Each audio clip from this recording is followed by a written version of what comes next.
Moi, je crois que puisqu'on est dans une actualité où le débat public s'ouvre, l'enjeu de ce débat public, après qu'on qualifie, qu'on décide ou non d'y participer est une autre chose, mais l'enjeu de ce débat public n'est effectivement pas, ça a été dit tout à l'heure dans la petite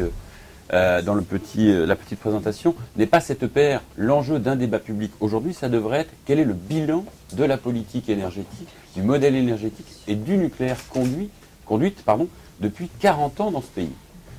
Il est quand même extraordinaire qu'on réussisse à chaque fois, à chaque annonce nouvelle, à considérer qu'on va parler simplement de l'avenir. Est-ce qu'avant de parler de l'avenir, ou même du présent, on peut se pencher sérieusement sur le passé, sur le bilan économique, budgétaire, énergétique évidemment, environnemental, social, l'impact social de la politique qui a été conduite. Moi je vois trois choses au moins pour qualifier ce bilan qui, me semble-t-il, sont utiles à dire avant de se projeter même dans l'avenir. Les trois choses, c'est d'abord que c'est un gouffre budgétaire. Je n'y reviens pas, mais malgré les dizaines de milliards d'euros investis depuis 40 ans dans un seul choix, un choix unique, non seulement qui ne souffrait pas de possibilités d'alternatives, mais qui écrasait même les autres alternatives par la masse budgétaire, la masse des crédits mobilisés pour le seul succès de cette seule voie. Gouffre budgétaire, et on nous dit, on va en remettre.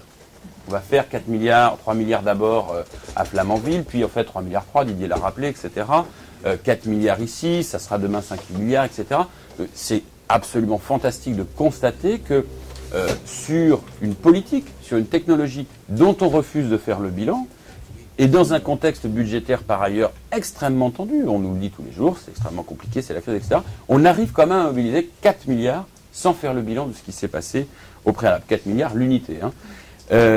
Deuxième point de bilan, c'est pas exhaustif, il y en a évidemment d'autres, la précarité énergétique, de plus en plus répandue.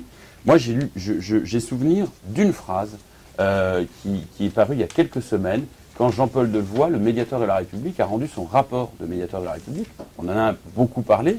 Il y a une phrase qu'il a donnée dans un entretien au Monde.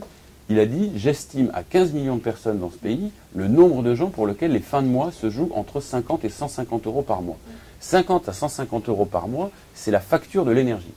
C'est la facture de l'énergie pour 15 millions de ménages qui doivent désormais arbitrer, et de plus en plus arbitrer, entre leur choix de déplacement, parce que le carburant coûte cher, entre leur choix de chauffage, entre leur choix de facture d'électricité, etc., etc.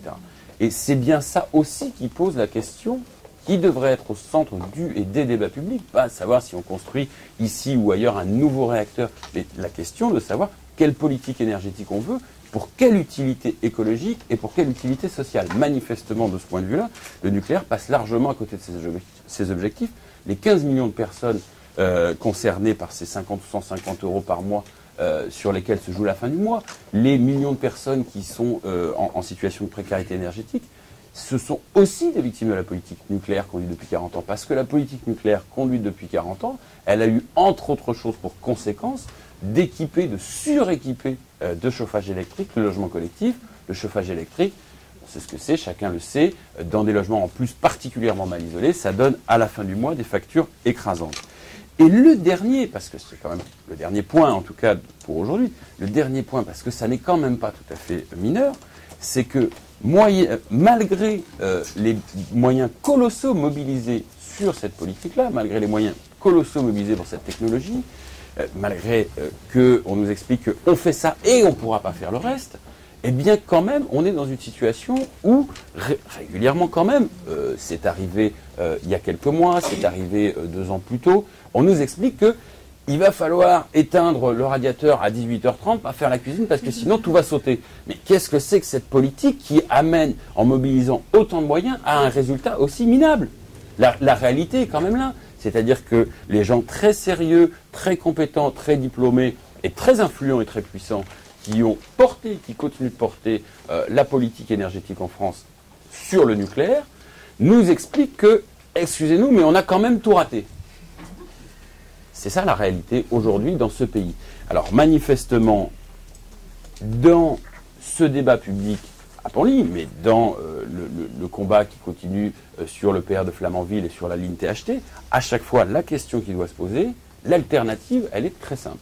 Soit on continue le gaspillage, et on assume les résultats qui vont avec, le bilan catastrophique qui est celui de la politique connue depuis 40 ans, soit on apprend à réfléchir. Même en France, sur les questions d'énergie, ça doit être possible. Il n'est pas écrit, il n'y a pas de fatalité à ce que le nucléaire soit non pas simplement la seule réponse aux questions d'énergie, mais d'abord la seule question, puisque c'est comme ça que les choses sont posées aujourd'hui.